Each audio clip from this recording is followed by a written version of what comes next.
하나님 말씀은 고린도전서 7장 1절로 9절까지 보겠습니다. 너희가 적어보낸 것들에 대하여 내가 말하면 남자가 여자를 가까이 아니함이 좋으나 음행들 때문에 남자마다 자기 아내를 두고 여자마다 자기 남편을 두라. 그러나 내가 이 말을 함은 허락이요 명령은 아니라 나는 모든 사람이 나와 같기를 원하노라. 그러나 각각 하나님께 받은 자기의 은사가 있으니 이 사람은 이러하고 저 사람은 저러하니라. 내가 결혼하지 아니한 자들 과부들에게 이르노니 나처럼 그냥 지내는 것이 좋으니라. 만일 절제할 수 없거든 결혼하라. 정욕이 불같이 타는 것보다 결혼하는 것이 나으니라. 가장 신령한 편지 고린도전서 원전 강의 오늘은 7장입니다. 결혼과 이혼 문제, 이것으로 고민 끝이란 제목으로 말씀을 나누겠습니다. 우리는 기독교인으로서 세상 사람들과 마찬가지로 결혼에 대해서 많이 생각을 하게 됩니다. 결혼을 해야 되나 말아야 되나, 또 이혼하는 것이 죄가 될까 안 될까 이런 생각을 많이 합니다. 거기에 대한 완전한 해답이 사실 오늘 고린도전서 7장 1절부터 40절까지 있는데요.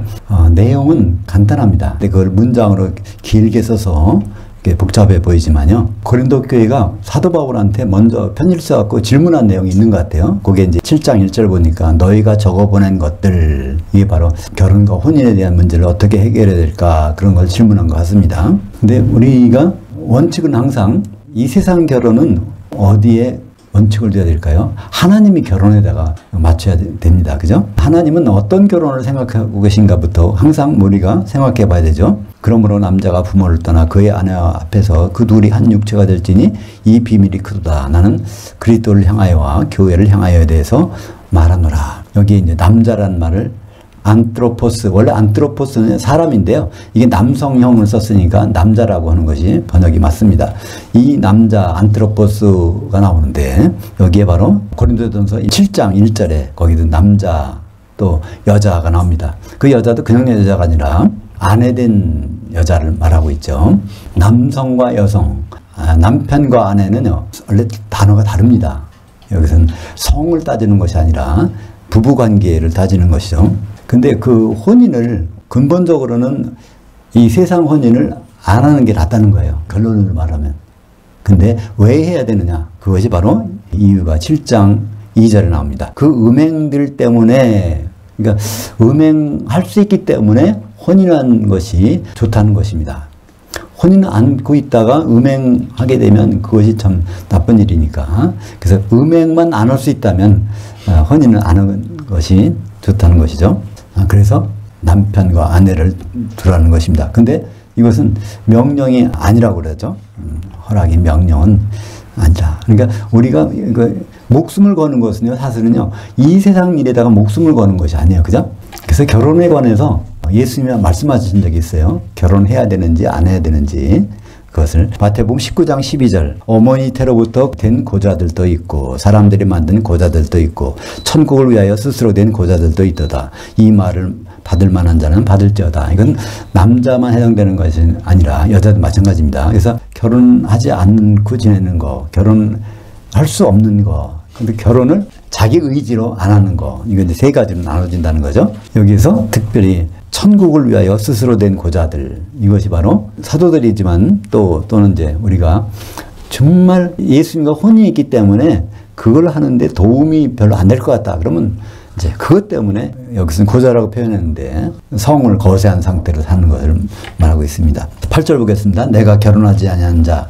여기서 가모스는 결혼인데 거기에 아가 붙어서 결혼하지 아니한 자라는 뜻이 됩니다. 내가 결혼하지 아니한 자, 그러니까 과부들에게 이르노니 나처럼 그냥 지내는 것이 좋으니라. 그러나 절제할 수 없거든 결혼하라. 그러니까 바울은 원래 독신이었을까요? 독신이 아닌 것 같습니다. 왜 그렇죠? 그 사내들인 공회 회원이 되려면 결혼을 해야 되거든요. 원래가 결혼했는데 결국은 아내와 사별했거나 그렇지 않으면 아내는 그냥 유대교회에 머물러 있으려고 그래요. 근데 그럴 수 없으니까 헤어지는 경우도 있겠죠. 아마 그런 경우 때문에 이렇게 된 것 같아요. 그러니까 결혼 생활에 대해서 너무나 잘 알고 있잖아요. 사도 바울의 글을 읽어보면 성경에는 그것이 분명히 나와 있지는 않지만 정황적으로 볼 때는 아내와 사별했든지 아내와 이혼했든지 하는 그런 상태로 지내는 것을, 그래서 천국을 위해서 보좌로 지내는, 그래서 그냥 지내는 것이 좋으니라. 자기처럼 말하고 있습니다.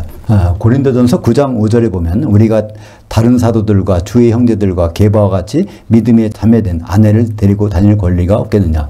그러니까 그때 사도들은요 다 부부 동반해서 다닌 것 같아요. 전도여행이나 그 선교할 때 부부 동반해서. 근데 바울은 그렇지 않고 독신으로 다니고 있다는 말을 하고 있죠. 베드로전서 5장 13절 보면요, 거기에 이제 베드로 전서를 기록하고 맨 마지막에다가 이제 인사할 편지에 거기다 마지막에 쓴 말이에요. 그게 함께 택하심을 받은 바벨론에 있는 그녀가 너에게 문안하고 내 그 아들 마가도 그러하느니라. 여기에 이걸 교회로 일반적으로 번역해요. 그래서 일반적으로는 거기 바벨론이 그게 로마를 상징한다. 로마의 교회가 편지한다 그러는데 그건 너무 소설을 쓴 것 같아요. 원래 편지 마지막에 인사 쓰는 문제는 그냥 일상적인 걸 쓰는 거잖아요. 그러니까 고린도전서에도 베드로는 항상 자기 부인을 데리고 다녔어. 그죠? 그러니까 지금 베드로가 어디 있다는 걸 알 수 있어요? 지금 바벨론 지역에 있어. 원래 베드로는 헬라말을 못해요. 그러니까 로마에 갔을 가능성은 거의 없어. 로마 가톨릭이 자기의 교황을 만들어 놓고 하는 바람에 그냥 거기서 활동한 걸로 나오는데요.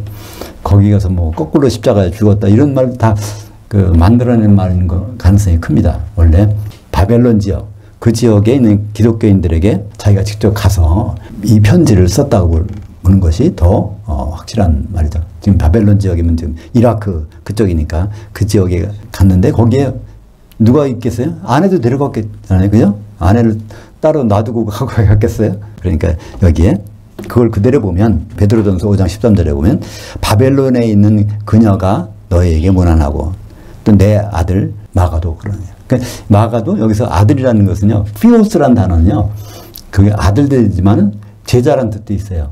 요한복음에 보면 1장 40절, 1절, 2절에 보면 거기에 뭐라고 합니까? 너 세례 요한의 아들 이렇게 말하잖아요. 근데 피오스인데 그게 사실 세례 요한의 제자예요. 그죠? 베드로의 육신의 아버지는 요나란 말이에요. 세례 요한이 아니란 말이에요. 그러니까 번역을 할 때 또 세례 요한의 제자였지 내가 너를 개발어 나중에 이름을 바꿔줄게.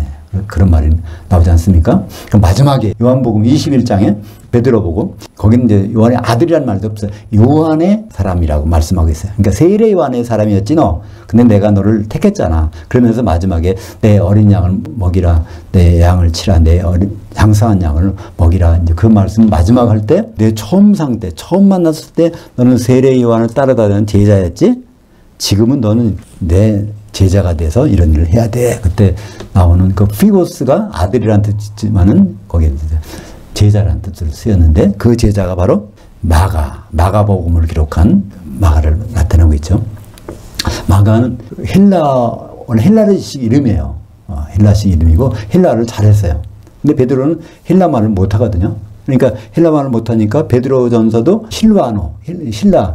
헬라말을 잘 쓰는 그 헬라를 통해서 기록하겠고, 마가복음도 사실은 베드로 복음이라고 하는 것도 이제 헬라말을 마가가 잘하니까 그걸 통해서 기록한 것을 볼 수 있죠. 10절 보겠습니다. 결혼한 자들에게 내가 명하노니. 근데 여기서 그냥 결혼한 자들이 아니라 문맥을 보면 기독교인으로서 양쪽이 다 기독교인으로서 결혼했어. 그런 경우는 내가 명하노니. 그 명하는 자는 바로 주님이시라. 여자는 남편에게서 갈리지 말고 많이 갈라섰으면 그대로 지내든지 다시 그 남편과 화합하든지 하라. 남편도 아내를 버리지 말라. 그러니까 기독교인으로서 혼인한 사람들은 갈라서지 말라는 거예요. 이게 어떤 의미가 있을까요? 바로 예수 그리스도께서 아내를 버리지 않는 것처럼 그거를 항상 기억해야 된다는 거예요. 그것 때문에 그런 모범을 보이라는 거죠. 나중에 그 예수님 오시면은 예수님은 반드시 교회에만 결혼해.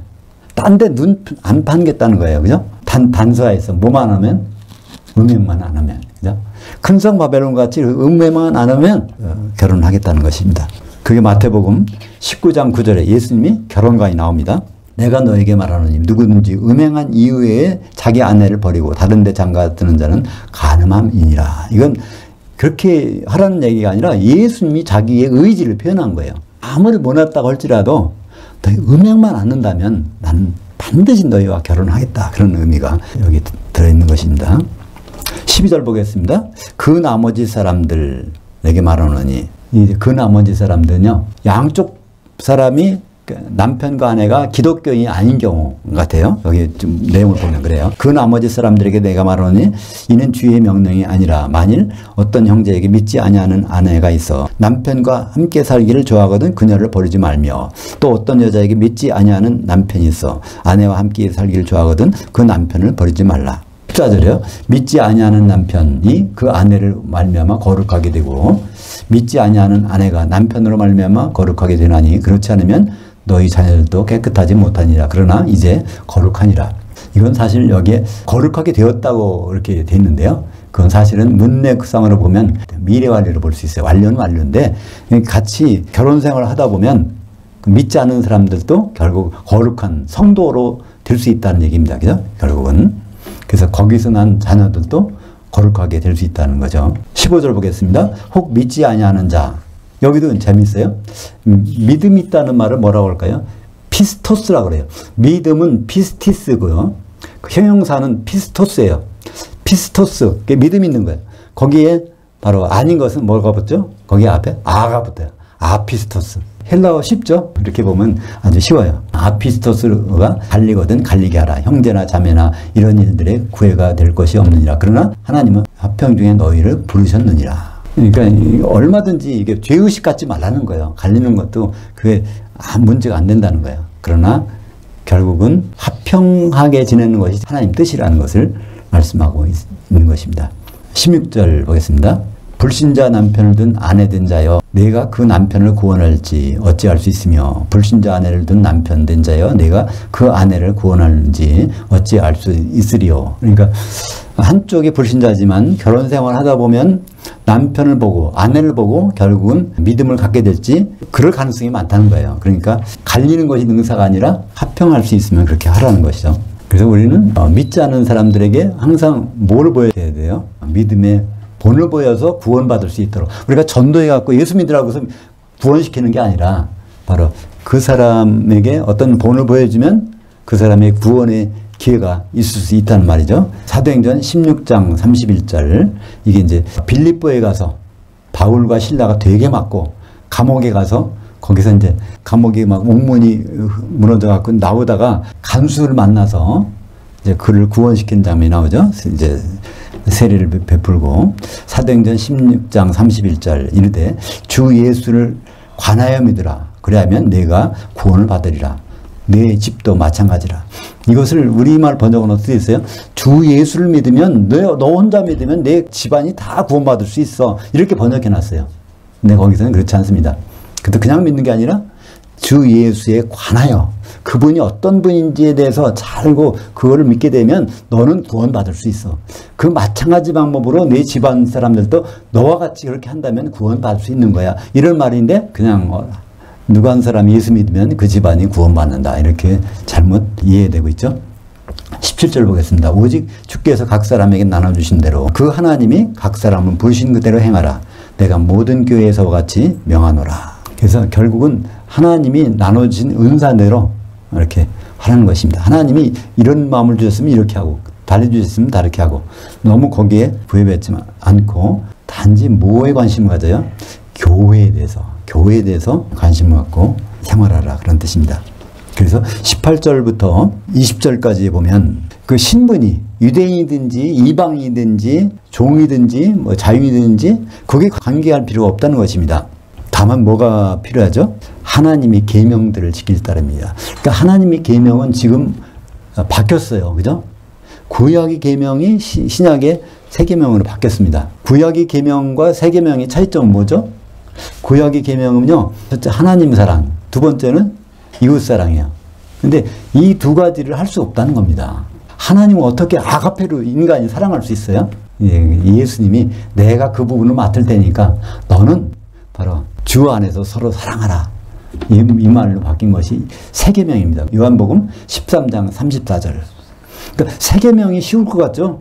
더 어려워요. 왜냐하면 그냥 사랑이 아니라 친구 간의 사랑, 자식 간의, 혈연 간의 사랑, 또 뭐 남녀 간의 사랑, 그걸 말하지 않고 아가페 사랑으로 사랑해야 되니까 이거는요, 뭐가 없으면 불가능해요? 네, 성령이 없으면 불가능한 사람입니다. 그러니까 사실 그 말씀 중에 로마서 5장 5절에 그게 있죠. 우리에게 주신 성령으로 말미암아 하나님이 그 사랑이 우리 마음들에 부은 바 됨이니. 성령을 통해서만이 아가페 사랑을 할 수 있다는 거예요. 그러니까 성령 충만한 동안에는 아가페 사랑을 할 수 있어. 근데 아가페 사랑을 못하게 된다면 무슨 사정이 생겼을까요? 성령이 소멸됐어. 그 대표적인 예가 에베소 교회 아닙니까? 에베소 교회가 처음에는 아주 으뜸되는 그 사랑으로 충만했어. 근데 시간이 지나고 나니까 다 논리만, 사도들이 거짓 사도인지 아닌지 논리만 남고 성령이 소멸되니까 거기에 사랑이, 아가페가 없어진 것입니다. 그래서 우리는 서로 사랑하려고 할 때 첫 번째 할 것이 바로 성령 항상 마시고 있어야 돼. 그래서 고린도전서 12장 13절. 그래서 교회가, 참된 교회가 중요한 것입니다. 우리가 유대인이나 헬라인이나 종이나 자유인이나 다 한 성령으로 세례받아 한 몸이 되었고 또 한 성령을 마시게 하셨느니라. 그래서 세 계명을 지키기 위해서는 필수 조건이 바로 참된 교회를 이루고 있는 거예요. 뭐 숫자가 중요한 게 아니에요. 참된 교회의 지체들로서 이루고 있다면 그럼 성령을 마실 수 있으니까, 그러면 아가페 사랑이 저절로 되는 것이겠죠. 23절 보겠습니다. 너희는 값으로 사신 것이니 사람들의 종들이 되지 말라. 형제들아, 너희는 각각 부르심을 받은 그대로 하나님과 함께하라. 그러니까 하나님과 함께, 이때 하나님도 우리 항상 같이 계신 하나님, 성령 하나님은 교회에 충만하시니까, 그죠? 그래서 교회가 바로 너희는 값으로 사신 것. 그러니까 여기서 너희는 너가 아닙니다. 너희 교회는 값으로 샀다는 거예요. 이 말이 어디 나오죠? 사도행전 20장 28절에 나오죠. 그리스도께서 피로 사신 그리스도의 종들, 바로 교회입니다. 사도행전 20장 28절, 여러분은 자기를 위하여 온 양떼를 위하여 삼가라. 성령이 그들 가운데 여러분들을 감독들로 삼고 그 하나님이 자기 피로 사신 교회를 목양하게 하셨느니라. 이것은 3차 전도행을 끝내고 바울이 예루살렘을 가는 길에 잠깐 에베소 들으려고 했는데 시간이 안 돼. 그래서 이제 항구 도시 에베소에서 조금 항구 밀레토라는 곳에 와서 에베소 교회의 그 목회자들을 불러놓고 거기서 설교를 하는 것입니다. 그때 이제 성경에서는 장로들이 목회자입니다. 그들을 한편으로는 감독들이라고 하고 교회를 온 양떼라고 하는데, 왜 양떼일까요? 꼴을 먹어야 되니까. 누구의 꼴을? 예수님의 꼴. 누굴 통해서? 사도를 통해서. 그러니까 사도들의 꼴을 먹는 교회가 진정한 교회고 장사한 양이 될 수 있는 것입니다. 그래서 우리 성도들은 항상 오늘 먹었으면 그 끝나는 게 아니에요. 오늘 식사했다고 내일 안 나요. 항상 성도들은요, 항상 사도들의 말씀을 먹어야 됩니다. 조금씩이라도 먹어야 돼요. 일주일에 한 번 먹어서는 되는 게 아닙니다. 그죠? 특별한 경우는 그럴 수도 있지만, 25절 볼까요? 처녀들에 대해서는 내가 주께 받은 명령이 없으되 주의 자비하심을 받아서 믿음 있는 자가 된 내가 의견을 말하노니 내 생각에는 이것이 좋으니 우리가 겪어온 재난으로 말미암아 사람이 그냥 지내는 것이 좋으니라. 그러니까 그때 당시에 기독교인으로 지내기에는 굉장히 핍박이 많았던 것 같아요. 재난이 많았던 것 같아요. 그래서 그냥 지내는 것이 믿음 생활에 도움이 된다는 것으로, 그러니까 주님이 명령한 것이 아니라 자기 생각에는 이렇다는 것을 바울이 설명하고 있는 것입니다. 그러니까 바울 생각은요, 성도들이 뭐 않기를 바라요? 32절에 너희가 염려 없기를 원하노라. 염려라는 것이 뭘까요? 염려는 쉬운 말로 마음이 갈라지는 거예요. 우리가 사실은 예수 안 믿을 때는요, 염려가 거의 없어. 근데 예수를 믿으면 내가 육적인 생활을 해야 될까, 영적인 생활을 해야 될까, 이 양쪽이 갈라질 때가 많잖아요. 그런 것을 말하는 것입니다. 우리가 생각이 예수님을 향해야 되는데 자꾸만 다른 쪽으로 갈라질 수가 있다는 것입니다. 그것을 이렇게 표현합니다. 장가지 않은 자, 이것도 아가모스. 그러니까 아가모스는 다 남자나 여자나 똑같이 아가 붙여서 이렇게 써요. 주의 일을 염려하여 어찌하든지 주를 기쁘시게 할까. 그러니까 장가를 안 가면은 예수님과 혼인 생활을 위해서 그것만 생각하는데, 장가가게 되면 가메시스, 이것도 가모스에서 온 말입니다. 세상 일을 염려하여 어찌하여야 아내를 기쁘게 할까 하여 마음이 갈라지며, 생각이 이제 나눠진다는 겁니다. 주님을 대해서 생각해야 되는데 그 아내에 대해서 생각하다 보니까 이게 이제 마음이 갈라진다는 것입니다. 또 시집가지 않은 자, 또 아가모스입니다. 곧 처녀들, 그녀는 주의 일을 염려하여 몸과 영을 다 거룩하게 하려 하되 시집가면은 세상 일을 염려하여 어찌하여 남편을 기쁘게 할까 하느니라. 이 세상 일에 자꾸만 생각을 주다 보면 주님에 관한 일에 시간들이 할애가 되지 않는다는 것이죠. 그게 나쁜 것이 아니라 그 시간을 그쪽에다 뺏길 수가 있다는 것입니다. 35절입니다. 내가 이것을 말하면 너희의 유익을 위하며 너희에게 볼물 놓으려 함이 아니니 오직 너희로 하여금 이치에 합당하게 흐트러짐이 없이 주를 섬기게 하려 함이라. 주님을 섬기는데 흐트러짐이 생길 수 있다는 거예요. 뭐 때문에? 결혼 생활하게 되면 생길 수가 있다는 거예요. 주님을 우리가 어떻게 섬겨야 될까요? 대전제가 나옵니다. 내 신분이, 우리의 신분이 뭐라는 것을 잊어버릴 수가 있다는 거예요. 우리의 신분은 뭐가 될까요? 고린도후서 11장 2절 내가 사도로서 하나님의 열심으로 너희를 위하여 열심을 내노니 내가 너희 교회를 정결한 한 처녀로 한 남편이 그리스도께 드리려고 중매했음이로다. 그러니까 고린도전서 성경도 다른 것도 마찬가지지만 고린도전서 특히 7장은요 중매쟁이로서 지금 편지를 쓰고 있는 거예요. 이거를. 그러니까 세상 결혼 가지고 하나님과의 혼인을 소홀히 할 수 있겠느냐. 그것이 바로 주를 섬기는데 방해가 되는 것이지 않겠느냐. 그렇게 말하는 것이죠. 그 다음에 36절과 37절에 보면 결혼 안 한 딸이 있는데 처녀딸이 있는데 이를 시집 보내야 되느냐 말해야 되느냐. 결론은 뭘까요?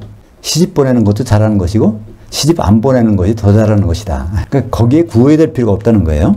우리는 혼인하게 되면 하나님께 영광 돌린다. 하나님이 혼인시켜 주셔서. 그런데 그건 우리 생각이고 그 혼인해도 좋고 안 해도 좋고 제일 중요한 거는 주님과의 혼인을 잊어버리지 않는 것이 그게 가장 필요하다는 것이죠. 그래서 세상의 혼인 이건 어디까지나 주님을 만날 때까지만 있고 우리가 주님은 어떤 몸으로 만나요? 영의 몸으로 만납니다. 영의 몸으로 만날 때는요 더 이상 혼인 문제가 없어. 왜냐하면 주님과의 혼인이 있으니까. 마태복음 22장 30절 부활 때는 장가도 아니가고 시집도 아니가고 그 하늘에 있는 천사들과 같으니라. 그래서 우리는 결혼을 통해서 하나님께 영광을 돌린다 그런 말들 많이 하는데 그것은 다 정확하지는 않은 말입니다. 고린도전서 15장 51절 마지막 나팔에 호련히 다 변화되리니 우리는 육신의 몸이 언젠가는 변화돼서 예수님을 만나게 됩니다. 예수님 만나는 몸은 이런 몸이 아닙니다. 반드시 영의 몸으로 변화된 상태에서 주님을 만나게 됩니다. 39절입니다. 아내는 그 남편이 살아있는 동안 매여 있다가 그 남편이 죽으면 자유로워 자기 뜻대로 시집갈 것이나 주 안에서만 할 것이니라. 남편이 죽으면 혼인할 수 있는데 그것도 주 안에서만, 그러니까 주님을 믿는 기독교인에서만 하라는 것입니다. 근데 고린도후서 6장 14절 15절에 보면 거기에 멍에 매는 얘기가 나와요. 그 멍에는 우리가 보는 멍에가 아니라 중동이나 서양 멍에, 그러니까 둘이 지는 멍에입니다. 그러니까 믿지 않은 사람과 같이 멍에를 지면은 주님과의 혼인을 준비하는데 참 지장을 준다는 얘기입니다. 그래서 이 말을 기록한 것이죠. 40절 보겠습니다. 내 뜻에는 그냥 지내는 것이 더욱 복이 있으리로다. 그러니까 중매쟁이 사도 입장에서 성도들에게, 교회에게 말하는 것이 그냥 지내는 것, 혼인 않고 지내는 것이 더욱 복이 있으리로다. 이 복이 세상 복이 아닙니다. 복은 두 종류가 있어요. 육신을 입고 사는 동안에 받는 그 복은 율로기아라고 합니다. 이 복, 보통 율로기아. 근데 주님을 만나서 함께하는 복은 마카리오스라고 합니다. 여기서는 이 세상에서 복 받는 것이 아니라 주님을 만나서 항상 같이 지내는 마카리오스의 복. 이 마카리오 테라라는 것은 그거에 비교급 더 그렇다는 것입니다. 더욱 복이 있으려다. 그냥 지내는 것. 그냥 지낸다는 얘기는 세상에 있는 것과 혼인하는 것이 아니라 주님과의 혼인을 더욱더 생각하는 그런 것을 나타내는 거죠. 나도 또한 하나님의 영을 가진 줄로 생각하노라. 여기에서 이런 말들이 개인적인 의견으로 말을 많이 했지만 그러나 성령께서 감동을 주셔서 여기 있는 말들을 다 했다는 것입니다. 이걸 보면 우리가 결혼과 이혼과 거기에 대해서 크게 신경 쓸 것이 있나요? 우리가 일단 주님과의 혼인만 제대로 준비한다면 결혼해도 좋고 안 해도 좋아. 그러니까 주님과의 혼인에 도움이 된다면 바로 독신도 좋고 또 이혼도 좋다는 거예요. 근본적인 것은 최종 목표가 있다는 것입니다. 사도 바울은 예수님과의 중매쟁이기 때문에 그분과의 혼인에 집중할 수 있는 것이라면 독신도 좋고 이혼도 좋고 또 요새는 뭐죠? 비혼이라는 말도 있더라고요.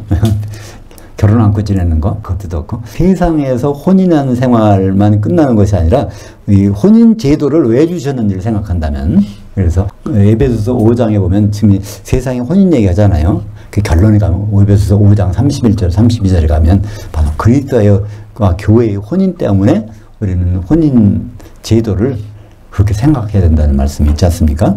성경은 어떻게 보면 혼인 얘기입니다. 바로 복음에서 혼인이 빠진다면 그건 껍데기나 마찬가지입니다. 왜냐하면 창세기부터 요한계시록까지 혼인 얘기지 않습니까? 그래서 요한계시록에 천국은 바로 하나님이 통치하는 그 현장인데 하나님이 통치는 뭐로 끝납니까? 요한계시록 19장 6절에서 끝납니다. 전능하시니 그 하나님 아버지께서 통치하셨도다. 이게 이제 현재가 아니에요. 통치하셨도다. 그게 바로 어린 양의 혼인과 그의 한 아내가 준비된 것이니까 그 한 아내가 뭐가 되죠? 새 예루살렘 성이 됩니다. 그 성에서 바로 하나님과 같이 지내는 그 과정에 혼이 있는 것입니다. 그래서 이 세상 혼인 때문에 그 궁극적인 혼인이 방해받아서는 안 된다는 것이죠. 그래서 마지막 혼인을 위하여 요한계시록 19장 6절과 7절을 읽겠습니다. 같이 볼까요?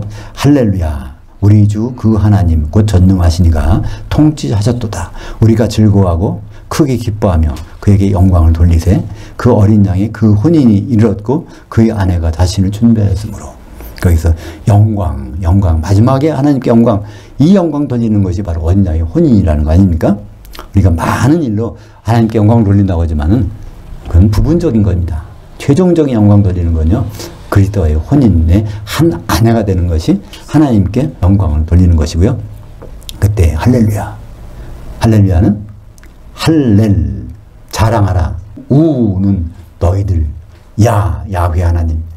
너희들은 야훼 하나님을 자랑하고 뽐내라. 왜? 그분께서 계획하셨던 것이 이제 드디어 드러났으니까 이 현장을 보고 할렐루야를 안 할 사람이 있겠느냐, 그런 뜻이죠. 그래서 거기도 우리 그 하나님, 여기에도 정관사 붙었어요. 이게 아버지입니다. 아버지 하나님이 천국 통치를 완성한 거예요. 그 다음에는 아들 하나님께서 천년왕국의 통치가 이어지는 것이고, 그것이 끝나면 이제 백보자 심판, 그 이후에 새 예루살렘과 불못으로 나눠지는 것입니다. 기도하겠습니다. 하나님 아버지, 우리는 큰 전제 예수 그리스도와 혼인을 남겨놓고 있습니다. 우리가 주님과의 혼인을 위해서 이 세상 혼인을 유익한 차례로 삼을 수 있도록 인도하여 주시옵소서. 예수님 이름으로 기도합니다. 아멘.